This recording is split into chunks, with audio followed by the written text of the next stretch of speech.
Hi there, Hawk Robinson with the Tolkien Society. Nobody else is... Oh, Jeremiah Burns came and went. Jeremiah, come back.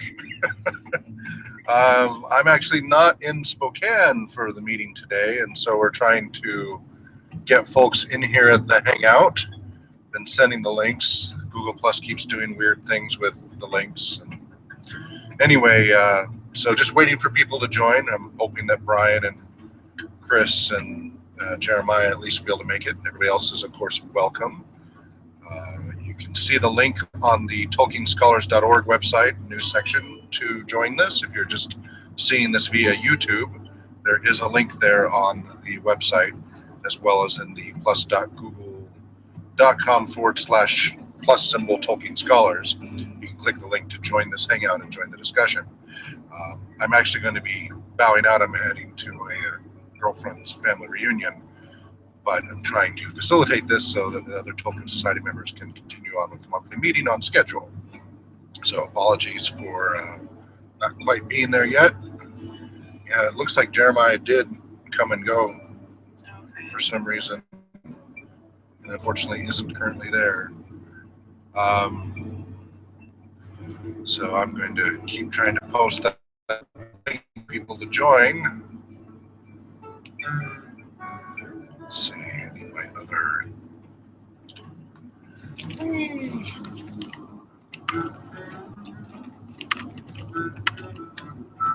What could possibly go wrong? Yeah, that would be it. Thanks for that.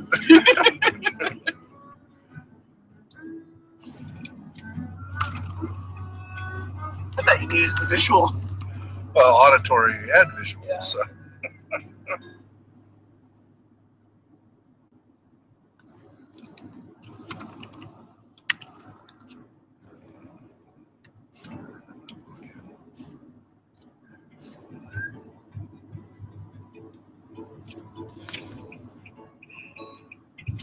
So for those, I'll just go ahead and talk a little bit here while I hope people join. We had Tolkien Moot last month, Tolkien Moot 11, and if you missed the live sessions, we had several. Was it 4? It was 3 or 4. Let's see. So we had so Friday we had the opening ceremonies for the convention. Not a whole lot there, just a quick little update about things. And then Saturday morning, 8:30 a.m. Pacific time, we had, hello, Jeremiah, welcome.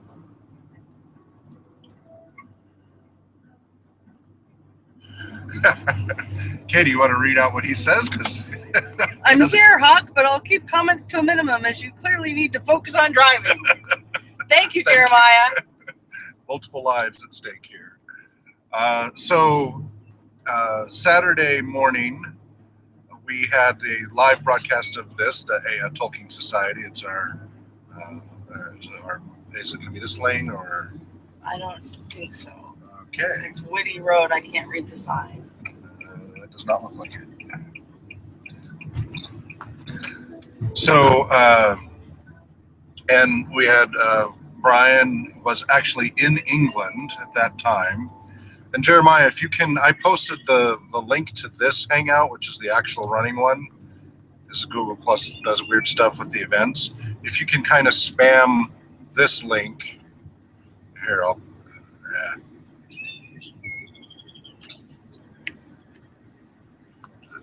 Did it post? Yeah. So spam that link to everybody if you could, Jeremiah, to make sure everybody joins in. Because I know Brian was planning on joining. I don't know about Chris Cooperstein and Richard, but if we at least get Brian in here. Anyway, so we had that with actual Tolkien Society members in England, as well as in Spokane. I'm in the Seattle area right now, near Maple Valley. And so that went, other than some technical challenges, we had the fellow from the Wagnerian Society. I'm suddenly blanking on his name. Good morning. But he was presenting further, and we had our discussion about giants and such. Then later that Saturday, we had Michael Martinez, published author of Parma and Dorian, the book Visualizing Middle-earth, the book Understanding Middle-earth, and then a new ebook he just put out a few months ago. I'm forgetting the title of it right now. And so he facilitated a discussion with the two bards who are from the Zombie Orpheus Entertainment and Dead Gentlemen, the Gamers movie franchise, as well as others, other online movie series, and had an enjoyable discussion there. And then Sunday, Michael and I had our Middle-earth Talk Show, which we hadn't had in quite some time. That was episode 51 of the Middle-earth Talk Show, and also the closing ceremonies of Tolkien. So if you missed those, they are at youtube.com/Tolkien Scholars or /Middle-earth Radio. It actually redirects to that anyway. And you can check those out. Technology challenges and all. I have been working on editing those so I can put up versions that do not have some of the little technical glitches interfering with the discussion that took place. And boy, where is everybody else? A little concerned. Jeremiah, did people end up going to another link? Do you know? I hope I'm still broadcasting. I've just passed the above link to Brian. Okay, good. Okay, good. So hopefully Brian will join soon. And what'll have to happen is when I get to the park, you guys will need to facilitate the discussion. I'll just leave this running in the car so that the link stays up. I hope there's signal. But unfortunately, the timing for the family reunion overlapped with this, but we wanted to make sure we still did this meeting rather than bumping it again, so we can try to keep the routine on the second Saturday of each month, 1 p.m. to 3 p.m. Pacific time. And again, updates are on tolkienscholars.org. Now, Jeremiah, you and Brian did get to meet. You can go ahead and post comments, and I'll have Katie read them out loud for the audience. You and Brian had a chance to meet. It sounds like that went very pleasantly. And didn't you then shortly thereafter go to France or some such? So Jeremiah says, for the record, this is the most amusing format I think you've had so far. Okay. Why? Because I'm driving?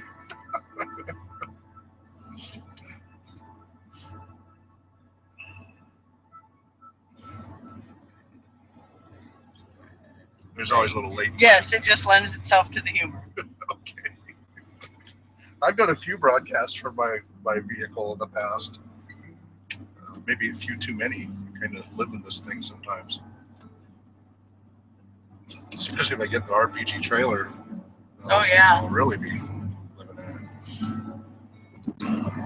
And yeah, so for those who don't know about Tolkien Moot previously, it's a combination Tolkien Society and then lots of Tolkien gaming, role-playing gaming, video games, board games, card games, etc. For 3 days of activities. Okay, what does he have to say? He says, yes, Brian and I did meet up, had a pint and a good couple of hours discussion about all sorts of things, not least of which being Tolkien, of course. But no, I didn't go to France, though I'll be in Orlando at the end of next week. Oh, that must have been somebody else. I'm sorry for the confusion. Must have been somebody else's postings I saw about that. You'll be in Orlando, Florida, huh? That's what's taking you there? Has Brian joined yet? I don't know. You don't happen to have Brian's phone number on your phone, do you? I do. You want to give him a ring and see if... Yeah, just a minute. We're looking for Woody Road, W-I-T-T. Whitty, okay. Whitty Road.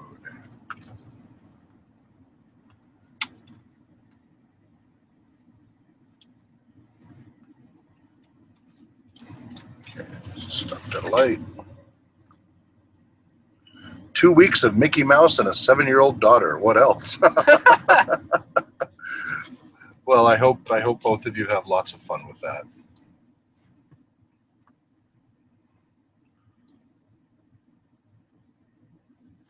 Did you have any comments you wanted to make from last month's discussion, Brian? Or Jeremiah, sorry.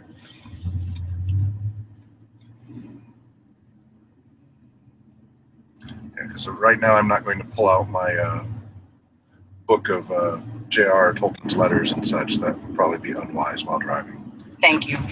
Says your passenger.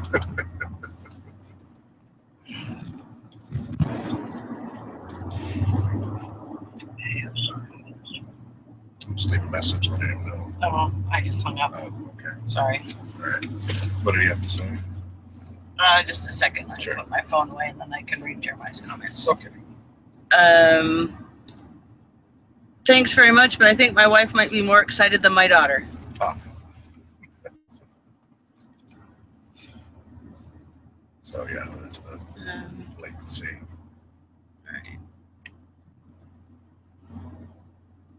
All right. Read last week's discussion. No, I'm afraid I don't have much to add, which is really not helpful at the moment. I know. Rats.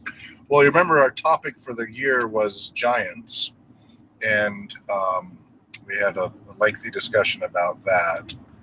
Okay, let's see. Looking for Whitty Road, and I'm going to go right or left? You're going to go right. Okay. There's Brian. Okay. This is Katie. Hello? Did you drop? It dropped. Uh-oh. No, it just hung up. Oh. Because I still have signal. Okay. Huh. And we were discussing them in many forms. And also, I think in the middle of the talk episode on Sunday, I think I shared the little story we did. And what's interesting, what happened was just a few days after, we were watching, Brennan was watching some Japanese anime, and they started to mention Thrymir, the giant, which, remember, one of the first giants in the adventure was Thrym, which came from the Norse story of these different, the Nibelung and the Edda. So this is Katie. It was interesting to have that happening in the Japanese anime. That's Thrym.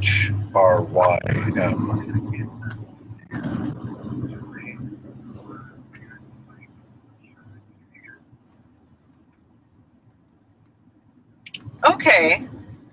Well, there it is.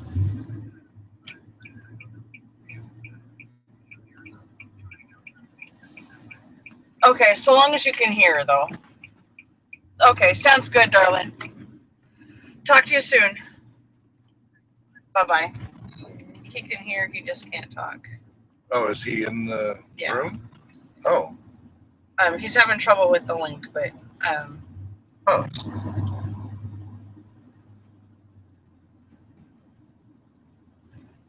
Well, that presents a challenge. Yeah. Jeremiah, do you happen to have a copy of the letters of J.R.R. Tolkien handy with you? This might be a really short meeting, unfortunately. It might just be kind of a summary meeting. Where am I turning next? At the roundabout, take the third exit onto 248th. Okay, or 242. So take the third exit. Yeah. So okay, it's all right. So that way, so yeah. Basically a left. Yeah. Interesting. Is he posted it? Which was the giant involved in the creation of the poetic mead and the Edda? Do you recall? I do. Which number were you up to? If you can swing by the TolkienScholars.org website and look at the meeting. Oh, wait. Brian didn't get a chance to post the meeting notes. It was, I think, 90-something. Yeah. So Brian can't join. That's really putting a monkey wrench in the works. This is Katie. No, we're just having trouble, but we'll get there. We just turned onto 248 from Whitty Road, so we'll be there shortly. I love you. Okay. No, we totally forgot him. Okay, perfect. Love you. Bye-bye. This is it. Try there. Okay. Yeah, there's 3 different ways.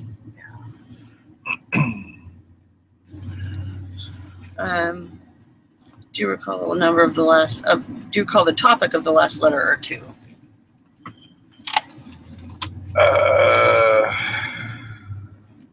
I would have to skim through. Once I saw it visually, it would ring a bell, but that's not very helpful right now. So Brian says he can't talk, but he's not even in the. Can he post? Maybe he's only seen the YouTube stream.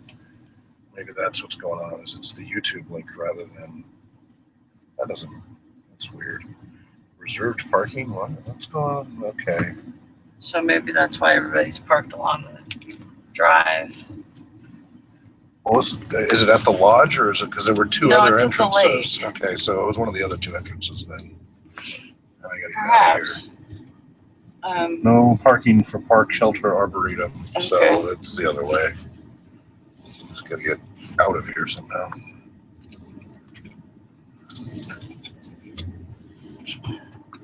Let's not run over the little children in the parking lot. Feels like the park. See? Is that them there? Yeah. Is it? I think so. I can't see anybody you recognize. It's too far away, but that looks like the size of my family. Well, there's another gathering over there. Oh, yeah, there is.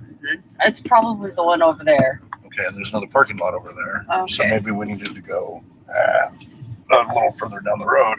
Yeah. Well, it's an adventure. Adventure.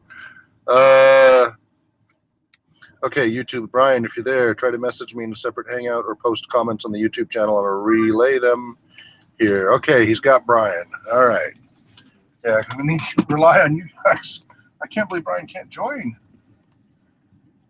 Brian, did you check your email for an invite? There should be an email invite to join the actual stream. Because I need somebody in here to, since the YouTube people can't actually see the chat room, there's got to be a human being in the hangout.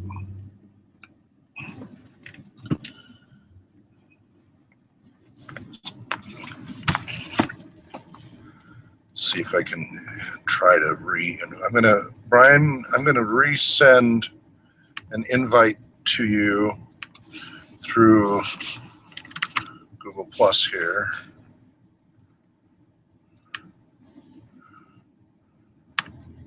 I just sent it. Let's see if you get that invitation. Oh, he has something to say. Brian, if you're there, try separate hangout or post comments to the YouTube channel. I've got Brian. I've tried clicking the invite people button on the hangout.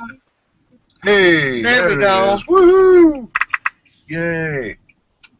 Welcome, Brian. Sorry about that. I don't know what was going wrong. For some reason, I could. The link I was going to was just watching you. Yeah, the YouTube link. Right, but I went through Google Plus. So anyway, never mind. Yeah, it's been weird. Well, probably me. Thank you. I'm glad you're here because I'm going to have you pretty much run the meeting since everything's a little scattywampus on the schedule. No problem. Yep, I can run with it. We can kind of do a condensed version. Yeah, and I'm just going to, what I'll do is I'll leave this running in the car so that it'll keep, until, whenever. And that way at least everybody's connected. Okay. So I had given people kind of a quick summary of the broadcasts from Tolkien Moot 11. Mm-hmm. And then I was wondering, do you have your notes handy after all? Did you get a chance to create notes? No, I did not. But what we basically talked about was that last meeting was at the Tolkien Moot, and really after we had the technical difficulties resolved, then we were discussing. We were reading our old notes, discussed a few points, really not a lot, before we kind of went right into Marty's presentation of the next section on Wagner's Ring. So that's essentially it. Chris Cooperstein did send, and let me just see if I can pull that up quick for you. he did a good job of jotting down some notes during Marty's talk. If you want me to read those off,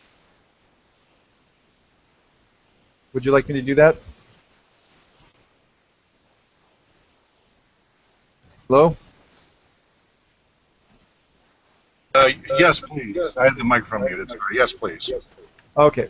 All right. Let me just give me one moment. And while I'm looking for that, just so you know, we did not read a Tolkien letter in July. Okay. And I'm looking back at the notes for June, and it looks like because we had begun that, so Marty's presentation on the ring was basically taking the place of reading further letters. So we actually, I'm going to need to go, after I read these off, we're going to want to go back actually to where we left things in May. So it's actually been a couple months. So it's no wonder we don't know where we are.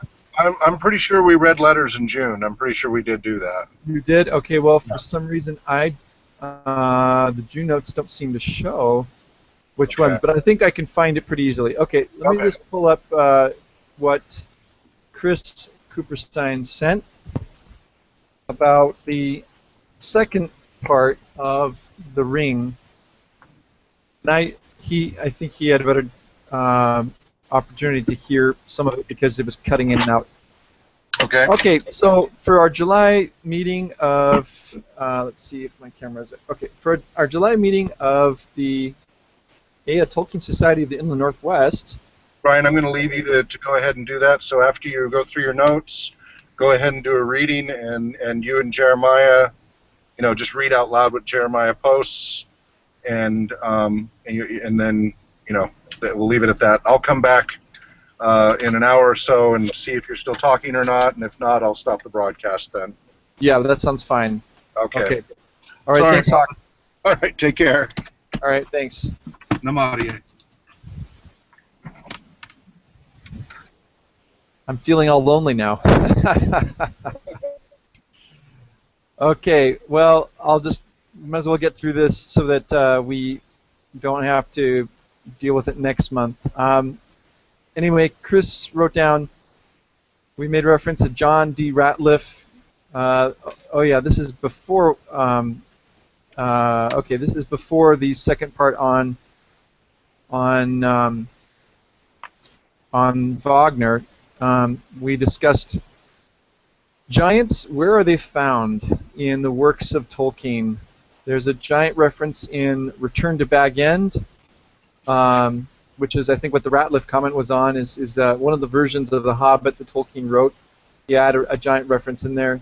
And the most creative portion of Tolkien's focus on giants was the Ents. So Fangorn did not start as Treebeard, but was more giantish, and ended up becoming a tree as Tolkien's thinking was clarified. Which reminds me, I need to come back to this. We did get a chance to see where Tolkien's tree, the black pine, was in Oxford. That the Pinus nigris, the black pine, which Tolkien's last photograph was taken next to, and it had to be chopped down last year. So we did actually locate that this year or this summer. So I'll talk about that in a moment. But I should mention that the Ents started as tree men who were giants as tall as trees. So that's what was commented on last month. So then we went on to the Book of Lost Tales. Monster folk are dangerous, if not wicked. So giant tends to be evil. Giant Treebeard initially who captures Gandalf, not Saruman. Interesting.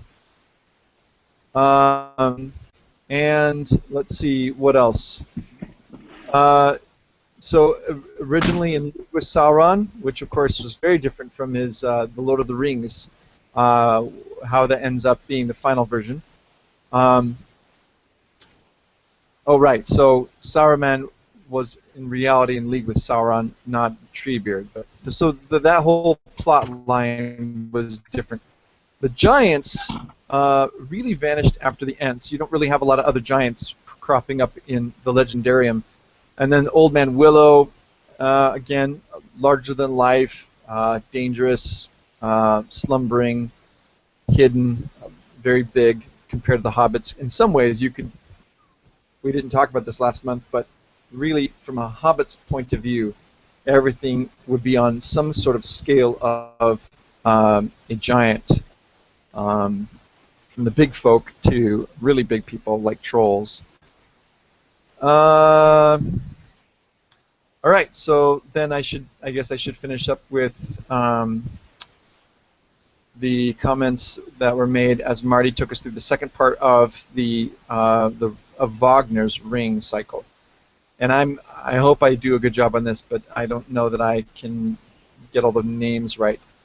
So there were some giants who were employed, honest giants that Wotan doesn't have. Wotan built Valhalla. Wotan paid Freya and the gods. And oh yes, paid Freya, and the gods eat the apples from Freya, and the giants come to Wotan. Now it's time to pay up. Turns to the god of fire. You got me into this, now get me out. Albrecht the dwarf has taken the gold from the ring. Only he who renounces love can take the Rheingold. So Wotan turns to the giants. If I can steal the ring from Albrecht, then I can give you that instead of Freya. Wotan and Loga steal the gold and the ring from Albrecht through trickery. Erda appears. A dark day looms for the gods. They give up the ring. Albrecht puts a curse on the ring. Remember, Fafnir kills Fasolt. Fafnir takes the ring to the forest and sits on it. Fafnir turns more gentle. Possible that Fafnir put something on his head to become the giant. Okay, that's the. I think there's a. Not sure what that's a reference to because I didn't. That part I couldn't hear very well last month. So that's basically it. They have a certain honorable simplicity to that. After Siegfried kills the giant, there are no more giants. The Wagner. Some reference to Sir Edward Haynes. So again, I'm sorry, I'm not doing a good enough job explaining this, but there was a comparison of, I guess, Wagner's treatment of the giants to the original sagas. And so the theme was the flaws of the gods are revealed in Wagner, and so they're kind of there's that giant theme throughout. So I'm just going to look and see if Jeremiah, if you have any comments. The only place I can see your comments are on Google+.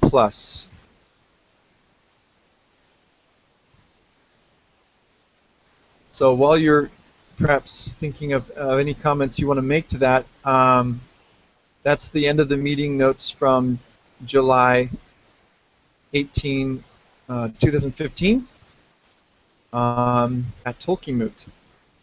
I would like to mention, if I can find the picture here, of Tolkien's tree, or rather where it used to be. So just one moment while I pull up this photo that I think everybody's going to be interested in.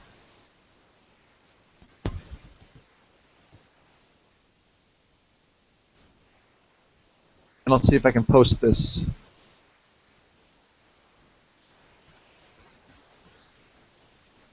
Okay, just I'm looking for where I put that photo.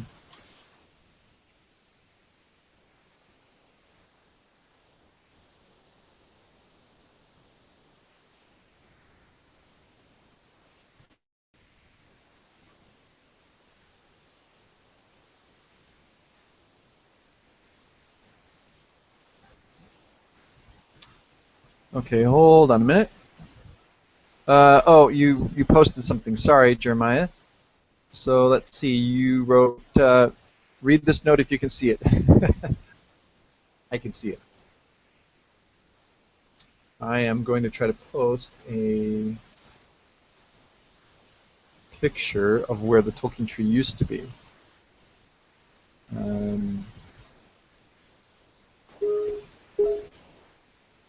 2629.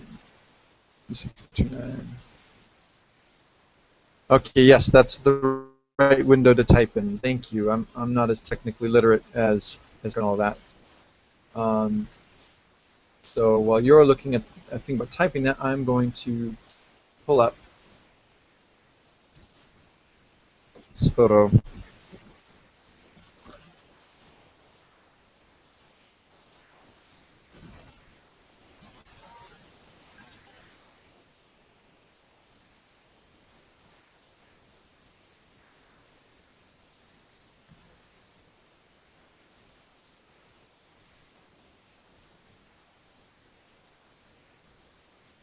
Ah, okay, so let's into that. 3629.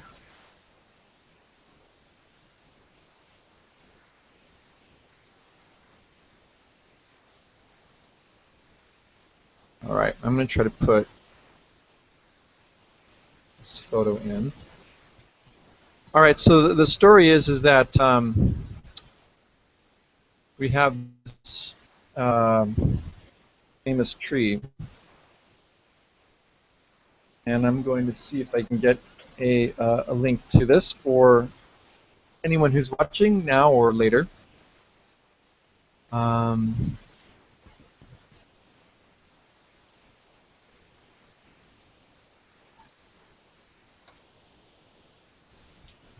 Hold on a second. Just a second.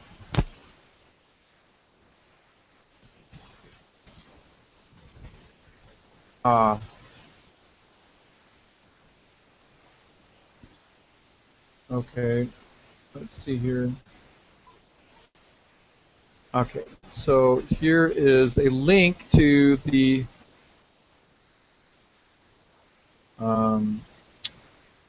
here is a link to the tree that we're speaking about, and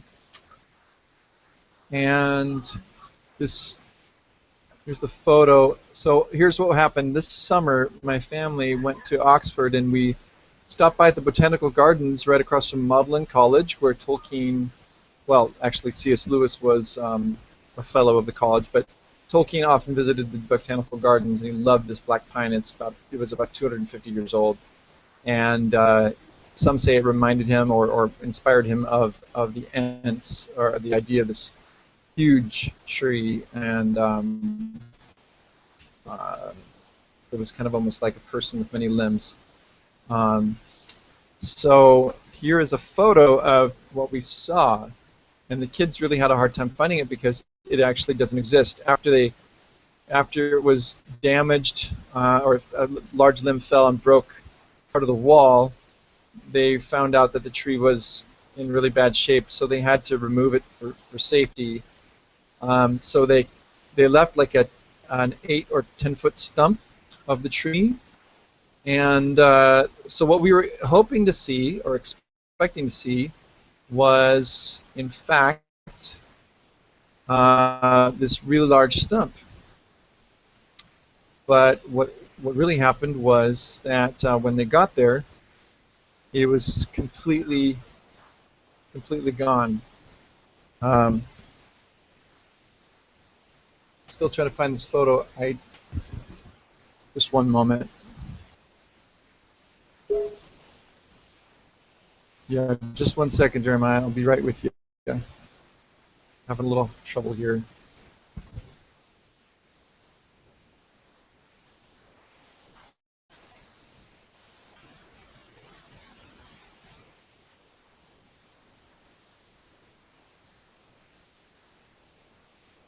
Oh, wait. You just commented on the side of the Google Hangouts. Oh, yeah, sorry. I can actually see you on that, too. Where the photo is, the group chat. So whatever's easiest for you to do, you can choose one to go with. Okay, I'm going to put a photo in here.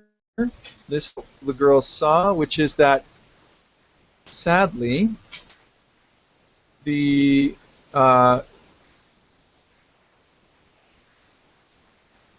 tree, the stump that they were hoping to leave there and maybe carve into something interesting, has actually been completely removed because it started to rot. And so I've just posted it, but it's turned it sideways. Sorry about that. So you can still see in this photo the section of this wall, and the wall is pretty old. I believe that wall dates from the 1700s, and it broke part of the wall, and they repaired it, and then it was just within a year that they had to cut down the tree. But now they've laid new sod. You can't even tell where the tree was. So the Tolkien Society had a really nice message about it, just that you know, they were really sad, but they understood the decision of the botanical gardens. They're talking about perhaps, you know, trying to put something up that is, you know, as a memory of the connection with Tolkien. I think the idea was generally that the tree, the parts of the tree that were cut down, that they were going to use that somehow. I don't really know what the latest story on that is, but it certainly was a beautiful tree long before Tolkien discovered it. But that makes it even more special. So that's all really about that. Any comments from you, Jeremiah? Oh, a seat. Well, I think that was originally, if they had a stump left, that somehow they could make it into this kind of a garden seat and kind of do some really interesting carvings with it. But now I'm doubting that even. I don't know. So everything is so old in Oxford. That's the thing that's hard sometimes for some fans to remember, is that it's amazing, and so this is fairly standard and typical. Oh, it's an old tree. We tried to save it, but we can't. So, you know, I hope the wood doesn't go through a chipper or something, that they actually do something special. I mean, if nothing else, they could do the good old American capitalist thing and I don't know, make little walking sticks with it and sell them for lots of money on eBay. That'd be horrible, but it's better than just throwing it away. So that was one thing I wanted to bring up from my travels in the UK. Of course, I also got to meet Jeremiah. We had a great time talking about some of the common interests. And Jeremiah, just in case Artemir's listening still, or anybody else, I don't know if this would be an appropriate time, but you mentioned to me that you're working on some essays or some nonfiction writing. So, you know, I don't know if that's public right now or not, but you're doing some co-authorship. So do let us know if there's anything we can link to when you do have something that is put out there.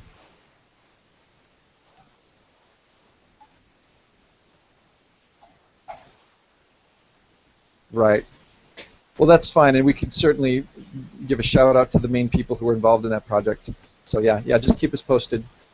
Oh, that's right.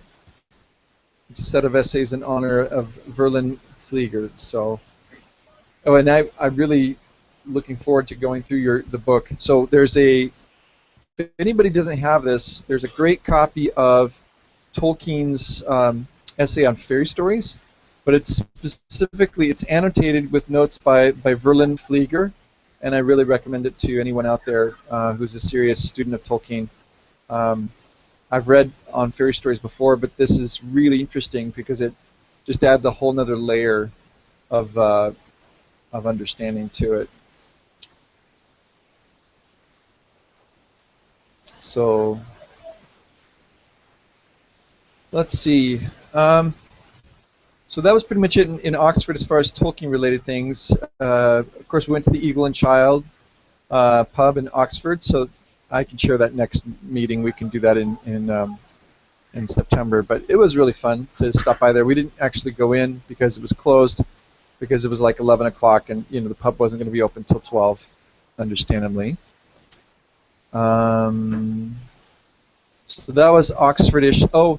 And I think I mentioned this to you, Jeremiah. This is slightly Tolkien. It's indirect, but we actually got a chance to stop by C.S. Lewis, his home, the Kilns, and just amazingly, coincidentally, so to speak, Douglas Gresham, his son-in-law, stepson, sorry, C.S. Lewis's stepson, was there with a group of people for an event. So that was neat for my daughter Alice to actually meet him.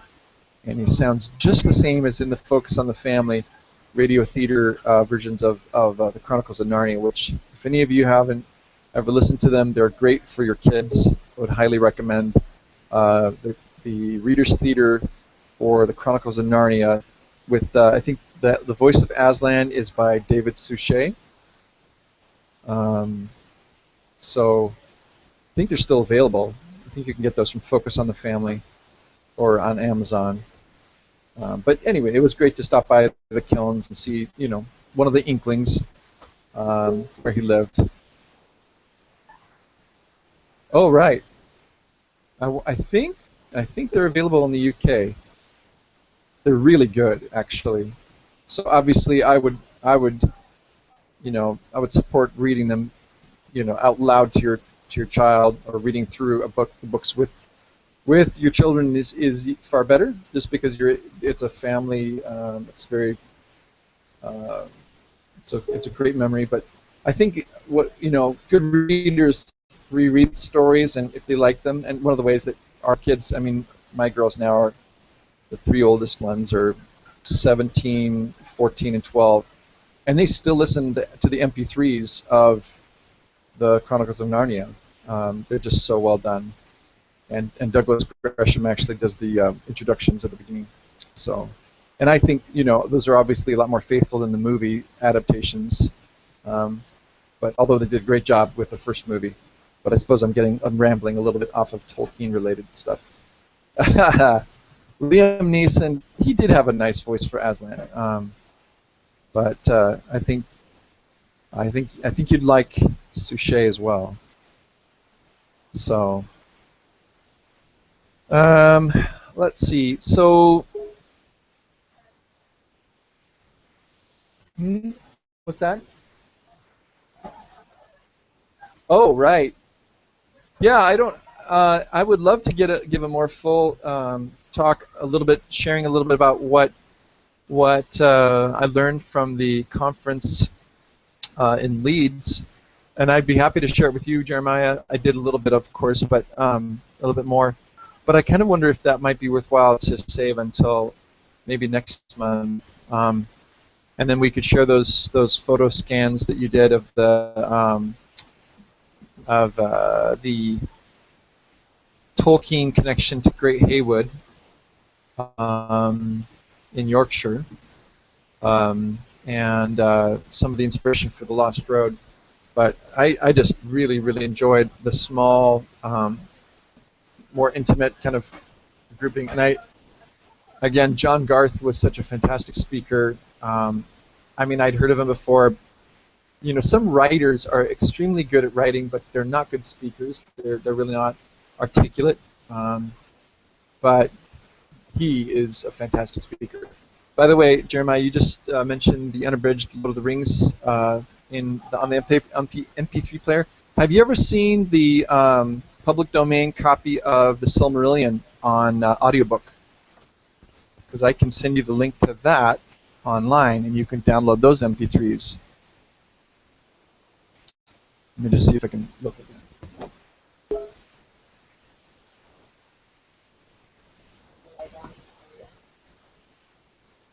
So, yeah,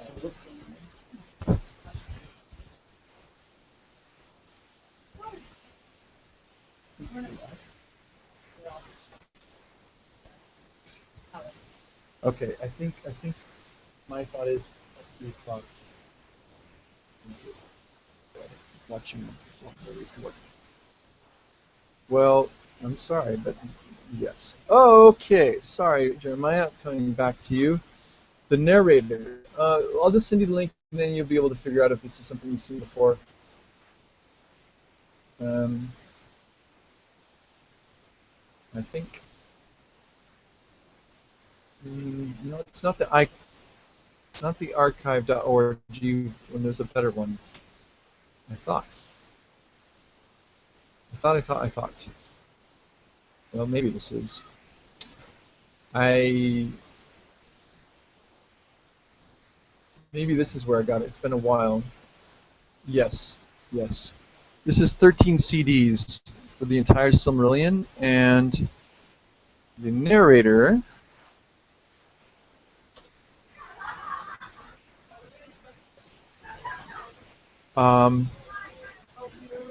It doesn't. Oh, it's Martin Shaw as the narrator. He pronounces things pretty well. There's just a few things that seem a little bit odd, but it is absolutely free, and it's from the 1990s. So it's hard to believe it's already in the Internet Archive. That makes me feel old. And those are quite good. I've downloaded them and listened to them and recommend them to friends. So, you know, it's just great if you do any driving. So for those of you who might be listening to this who aren't seeing my conversation with Jeremiah,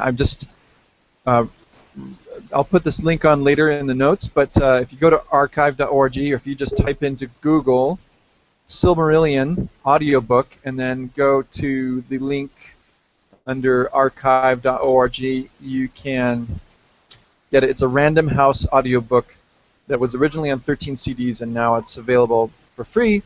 You can just download it and install it on your MP3 player, or if you know how to burn those onto CDs that can play in the car. I can't. I always seem to not know sure how to do it the right way. So,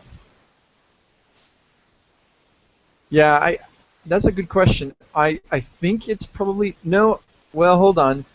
There's one version of the Silmarillion audiobook that was narrated by Christopher Acosta. So may not be the same. The one we're talking about is the one that's also on audible.com, but I'm not sure. I see another one on here that was deleted, so somebody had to remove theirs. Not sure why, but yep. I mean, there's lots of different ones. So whatever people find is most enjoyable. But yeah, this one you can just have as an MP3 player file. Anyway, yeah, Tolkien related. I don't know if there's anything else we should throw in here, but I think I'd like to just save maybe the seminar on Leeds for September.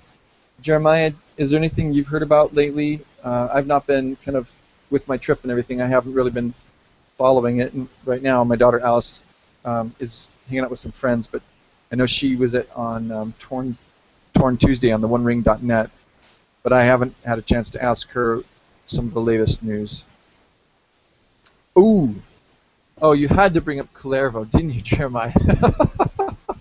Okay, remind me again. How long do I have to wait? So for those who are listening in, the story of Kullervo from the Finnish saga, which escapes my mind. Anyway, the story of Kullervo is being released in the UK this month, and I need to have a look at the cover, because I'm really curious what they decided to do with that. Amazon. Oh, that's nice. Oh, edited by Verlin Flieger. Well, well. It's just a good time to be alive, right? All these things are coming out posthumously. The Kalevala, yes, thank you. Yeah. Verlin Flieger. Yes. So she's edited that. Okay, so that's a really great comment, and perhaps we can come back to that next meeting. You know, we'd love to hear your comments on that. I don't know if you'll be able to get a copy. I'm assuming, Jeremiah, that you probably have it already on reserve for. Yes.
If you need technical help, I can't help you. Sorry about the interruption.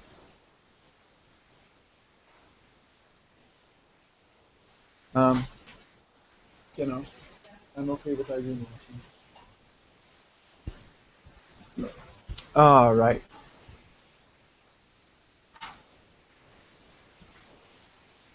Oh yes, sorry. Yeah, Calervo is coming out in October. Yeah, I guess I saw that on here. Hardcover International Edition, October 13, 2015. I wonder if they have a paperback. Apparently not. Anyway, that's pretty much it. Oh,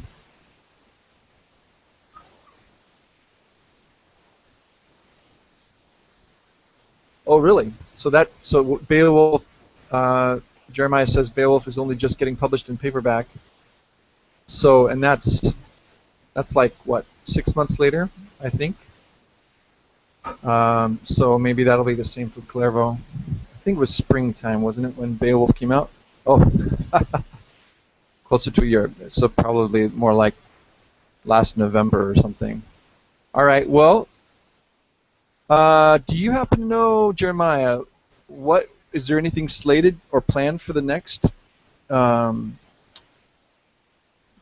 thing that might be published by Christopher Tolkien or put out there? I'm thinking, I'm just holding out for King of a Green Dozen because it was never finished, but it's a short story, so I would think just releasing it on as a PDF.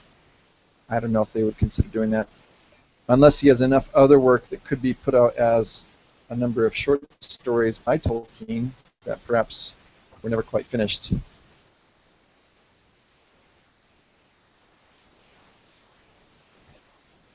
And then Jeremiah also mentions that the only other pending publication that he knows of is a first edition facsimile publication of The Hobbit. So again, facsimile meaning one that looks identical to the original printing. I'm assuming with the same color printing anomalies and things that were in the first printing. Oh right, okay. So for example, the chapter Riddles in the Dark will read as it did at the very beginning when it first came out. But you may remember, if you're listening, that Tolkien changed that chapter between Gollum and Bilbo. And I'm trying to remember the distinctions on that, Jeremiah. What was the main thing that it had to do with the ring?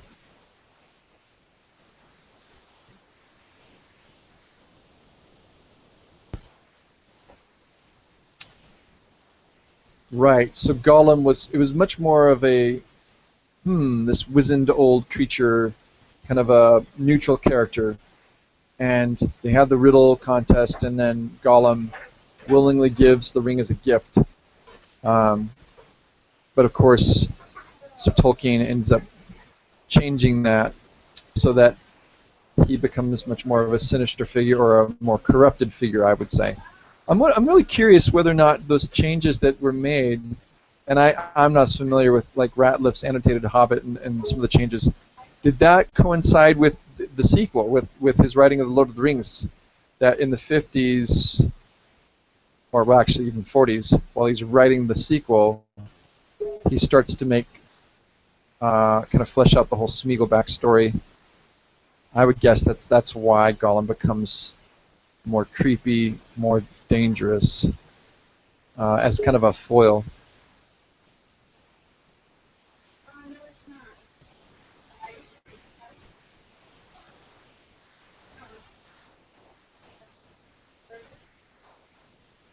Let's see. So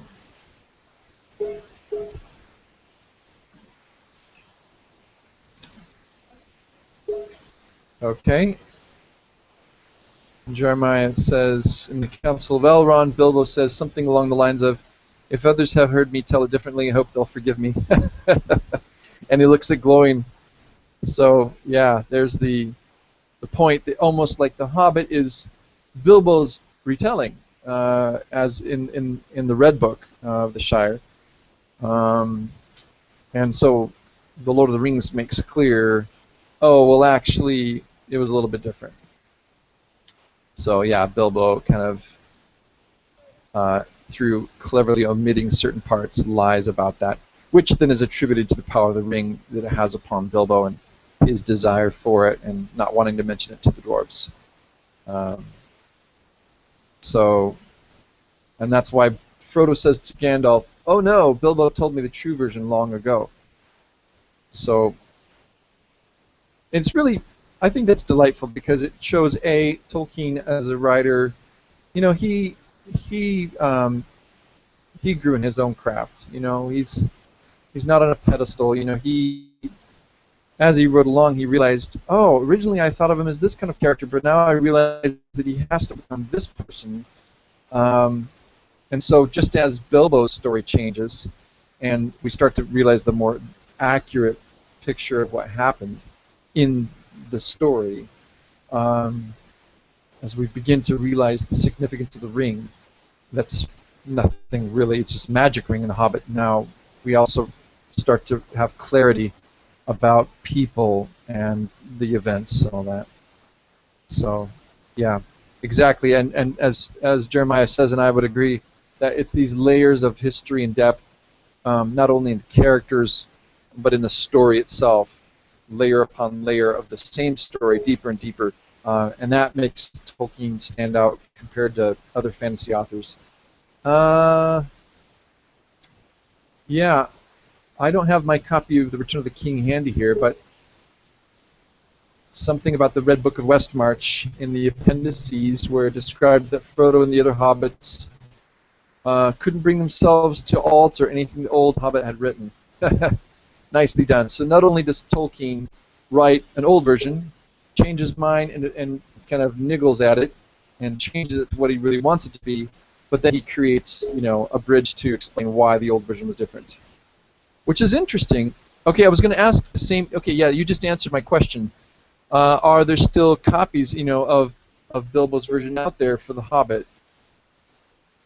Because in some ways, you could almost make the argument of keeping The Hobbit closer to the original version in that regard, rather than trying to change it to reflect, you know, whatever.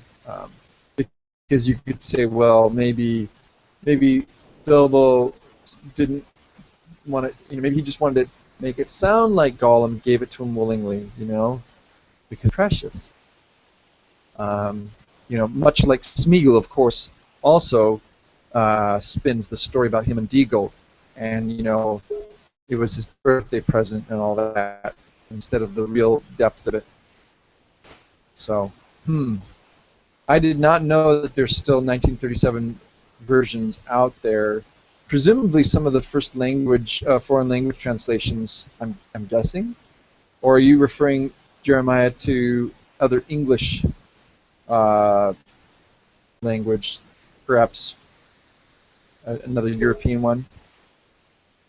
Oh, I see. Right. So first editions. But presumably, foreign language ones like the Russian one.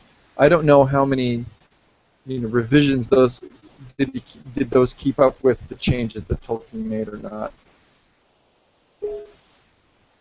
So yes, well, if you are one of the proud owners of a first or second edition of The Hobbit, then of course you can also just go out version, as Jeremiah pointed out, and then you can read for yourself Bilbo's political, as he tells a story suited to his own desires. Lots of places like the History of Middle-earth shows the different versions, and then I'm sure Ratliff's Annotated Hobbit does too. So good. Well, there's a few things going on right now this summer. We've got the facsimile The Hobbit that's coming out at some point soon, but we also have if you're in Europe, you can get the UK version of the story of Kullervo, the Finnish hero or anti-hero of the Kalevala. Or you can just be in the Western Hemisphere and feel like you're... But that's okay. That's good for us. Yes, indeed. I'm wondering what we could do. Oh, so I guess at this point, oh, Jeremiah's thought of something. Well, you'll have to let me know what I can do on this side. Oh, yes, I can work that out. Yes, it is. Oh, I see. You're commenting on one more thing. Right. Okay. So pointing out one more newsworthy item, which is that the extended version of the final Hobbit film, The Battle of the Five Armies, has just come out on DVD and well, Blu-ray, and it's actually rated R, and that's very interesting. Well, did it come out? Oh, maybe it's November. Let me jump the other day. Oh, right. So it's the theatrical version's out, but not the uh, extended version or the extended edition of the Battle of Five Armies. But it has been confirmed that it is rated R. So that's I mean, there's I think 30 minutes extra footage, which is pretty much the battle, and I think there's a chariot scene. Jeremiah wonders perhaps there's more naked dwarfs. I don't think that would push it over quite, but yeah, I mean, I think it deserves an R rating. I think it's a pretty mature presentation, and I use the word mature in the movie sense. I'm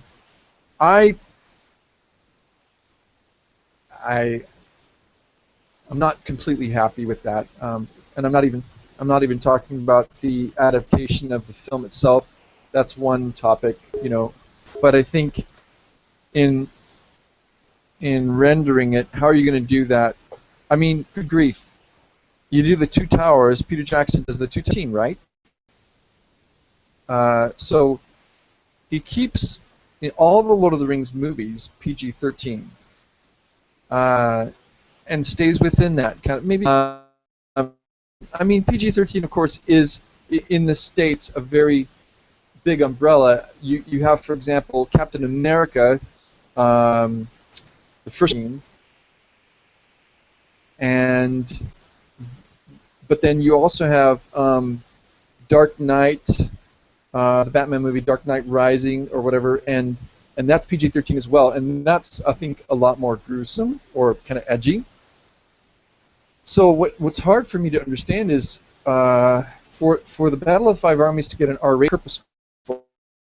I mean, I'm thinking, you know, Peter Jackson goes for it, unless maybe he's shocked, but I kind of doubt it. It must be the 30 minutes that were left out of the theatrical version, because the theatrical version was PG-13. So that half an hour must include a lot more bloody battle scenes. Oh my goodness. So Jeremiah says, I think Fili, Kili, and Thorin are going to really get hammered a lot harder. I don't know how that could. I mean, I suppose that's true.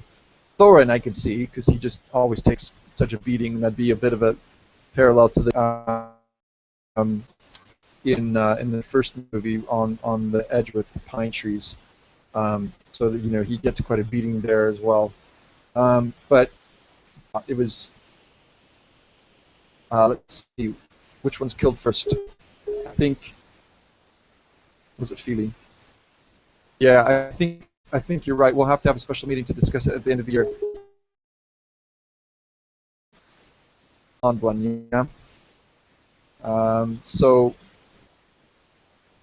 So it could be that Keeley, maybe it's worse. I don't know. I'm thinking it could just be general carnage. Do you remember that one of the I don't remember where it was, but there was a source out there on the web that said that per, deaths per movie, the Lord of the Rings, I think in the Two Towers, because of the Battle of Helm's Deep, there's so many orcs dying, there's so many elves or men or whatever, they were able to estimate that the number of deaths per minute was greater, I think, than other movies. Perhaps general battle carnage, that's my 2 cents worth. But this brings up a really interesting question. I'd like to hear your perspective. So you're an American living in Europe, in the UK. The rating system is different.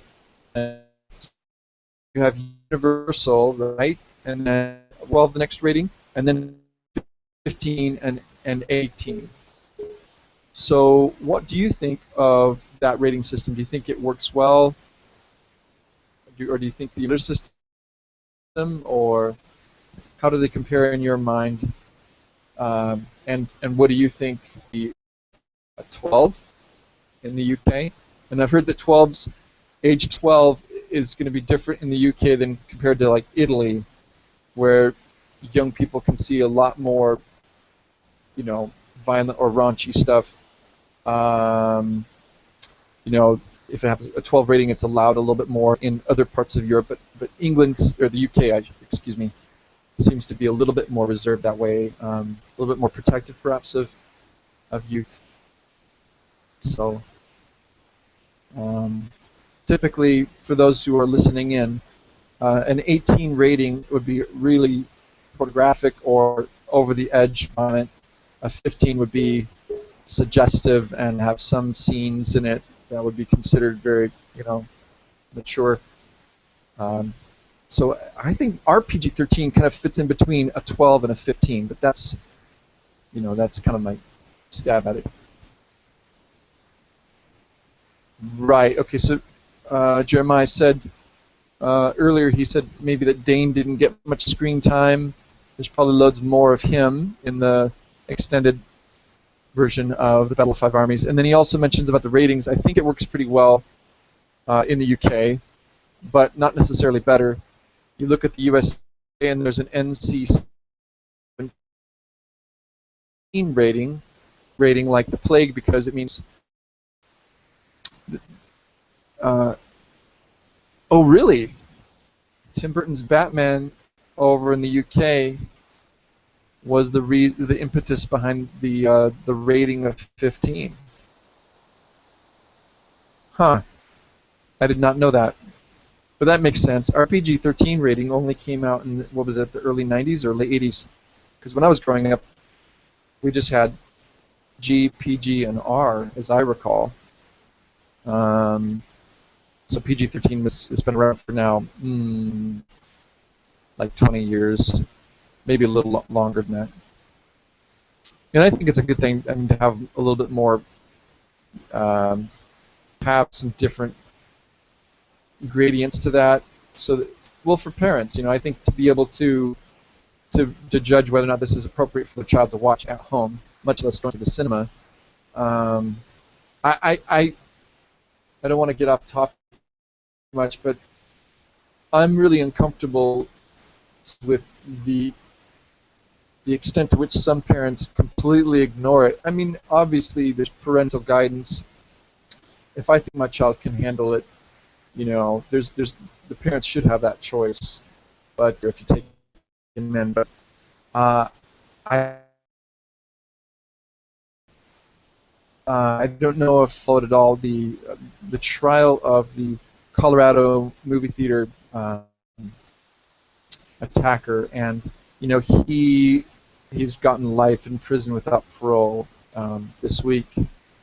But when I read about one of the things that just made me so sad was that one of the victims that was shot was, I think, a 6-year-old girl.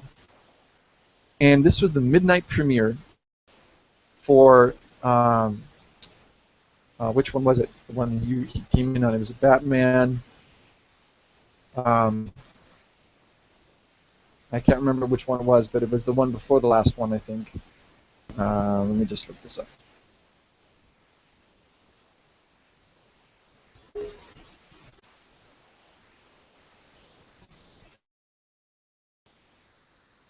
Dark Knight Rises. What was the rating on that? I think it was PG-13. Um,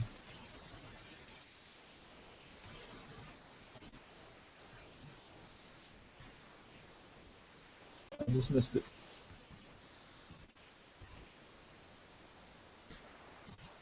PG-13. Yeah, a 6-year-old to a midnight showing of The Dark Knight Rises, and I mean, all respect to the amazing storytelling, and I'm sure the movie, I mean, I'm not saying the movie is a bad movie, but I mean, what's really sad about that is that this little girl wouldn't have been there, and I'm not blaming the parent, but I'm just saying that her life could have been spared, if she weren't out with her mom at this event. And so I think there's a little bit more. I think parents need to be a little bit more sober about taking their children in. And I mean, I would have a hard time letting in a 6-year-old or something like that. I think movie theaters do have a right to say something about that. But I know that's kind of a gray area. So I don't know if Peter Jottle 5-hour movies, but he's quite clearly aimed at children. And that was one of the things that Hawk said at the very beginning. I hope that he keeps the youthful or the childlike feel for the story. It's got some dark parts like all fairy stories do, but to keep that childlikeness in it. And I just Jackson succeeded on several levels, but that's one he totally failed in my opinion. Yeah, I agree with you. And then you mentioned, going to see movies before your kids see it. It's a good idea. I mean, really, I'm looking forward to the new Star Wars movie as well. I mean, but yeah, you have to just keep it in mind about the age of the kid. Right, because, like I said, I've got 17, 14, and now 12-year-old. She's going to be 13 in April, and most PG-13 movies, I'm okay. I'm comfortable with her watching. But always wanting to check it out ahead of time. There's some great websites out there now for parents. I like Plugged In. Plugged In is a good one on the intermedia. So those are some good ones to look at for parents if they're thinking about it. Anyway, I'm running out of things to say. We could read a Tolkien letter, but then I think probably we can just finish up early. It's getting late by you, Jeremiah. Is this past 10 o'clock?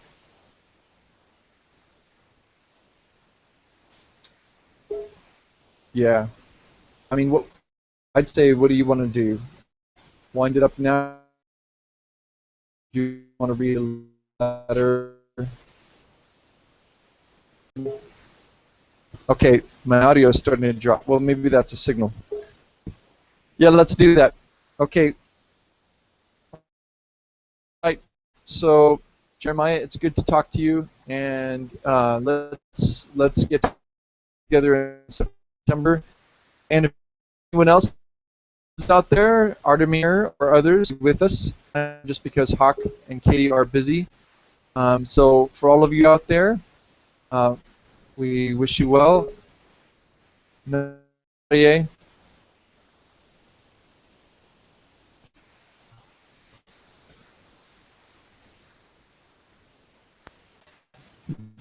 August 2015 meeting of the Aya Tolkien Society.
All right. Looks like everybody wrapped up. All right. So next meeting, second Saturday of September, 1 p.m. to 3 p.m. Pacific time, tolkienscholars.org. Wherever you may be well. Namarie.